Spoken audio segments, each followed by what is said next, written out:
I think working the land, two or three things that come to mind. One is you learn to appreciate the land. You learn that you don't take things for granted. You've got to take care of the land. You got to make sure, no matter what you do, people tend to throw trash and stuff out there. So you take time to clean up those kind of debris. You make sure that, then you have some invasive weeds that come around. If you see it, you get rid of it. I think taking care of the land is really the main thing. You make sure that there's the water's available. But then again, you're at the mercy of the weather.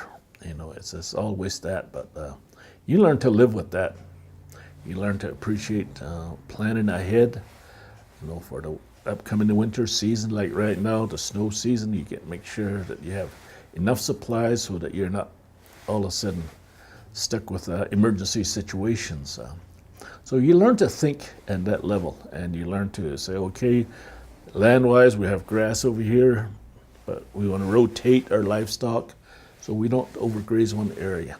And it's that taking care of the land and appreciating the land. That I think that's a big thing. And you realize that this is the only land we have. There ain't no other worlds or planets that we can migrate to. Well, where we sheep ranch right now, my wife is most familiar with that area. And what she's saying is that lately, in the last 25, 30 years, the drought has really, really hurt the vegetation. So we're ended up supplementing a lot more feed for our sheep.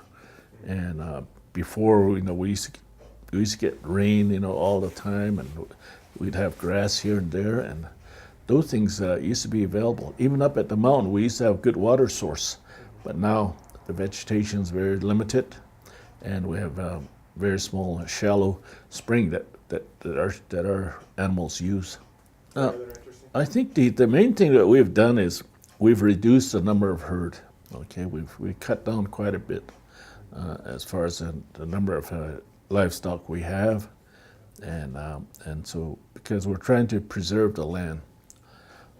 One of the things that has really been a big hindrance or a big issue has been wild horses and wild animals, because they also compete for the vegetation. And if we don't have any control on that, they multiply, they come in and they just basically overgraze. And well, on the other hand, you're trying to do conservation issues, that it's hard to manage in that area. I would encourage our younger people to taste the very background where we all came from, which is we didn't have the iPhones, the iPads, we didn't have any of those. We came from an area where we were basically, we still are part of a third world country. But just to really go from there to realize you're in the transition, and how do you handle that? And more really, how do you go ahead and put the two together, and still appreciate your background, and still appreciate your the old way of doing things, and really appreciate. If you work the land, you really come to appreciate, the land itself, what it has. It's marvelous to see how nature has evolved so that they balance each other. But if you get in there and start messing around with it, you get out of whack. I think our family ranch, like I said, my wife and her family, they were the ones that evolved with the sheep, And so when I came in, they already had some good practices, and some of the decision things are, again, what makes you decide how you're going to handle it is the vegetation you have, how much water you have, your grazing area, and can those afford? Because it's just you just have to judge it by the time of the year and then how things are. It's the herd that we have is not a big corporate financial spreadsheet, you know. You have so much expenses, you have so much. A lot of it basically is this, we call it a hobby in a sense, because that's what we love to do. It's what we want to take care of the land and the sheep, and so we supplement it with income. So we do it, that's what we do. When we do have problems, we use the Navajo Nation vet services, like right across here. We ask. Then the other thing too is we ask a lot of our fellow sheep ranchers, because it's amazing how over the years how some of the local cures or medicines have been evolved, you know, because before the Western world with their shots and all of that, the people that had lambs and sheep and others, they've learned that if you handle certain sheep a certain way, or if you feed them a certain kind of food, or they get sick, you give them some home medicine, and they do work. You'll be surprised.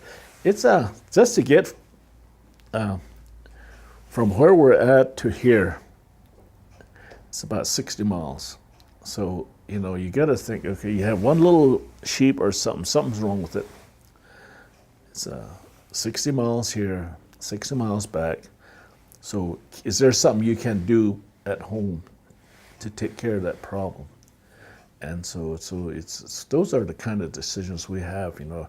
So unless we just have to have a outside consultation, we try to take care of our own. I would say if you want to get involved with ranching and land, get out there early, so you learn the system. You learn how it's part of you growing up. I would think it's going to be very hard to transition from an urban surrounding where you're used to certain kind of things, than to go back out into the country, and now you're out there where you're more or less independent. You have to make your own decisions. You have to live with nature. And I think so I think if a person really wants to do that, they need to get involved early and talk with a lot of people. And the best way to do is help your parents or your grandparents if they are in the ranching business.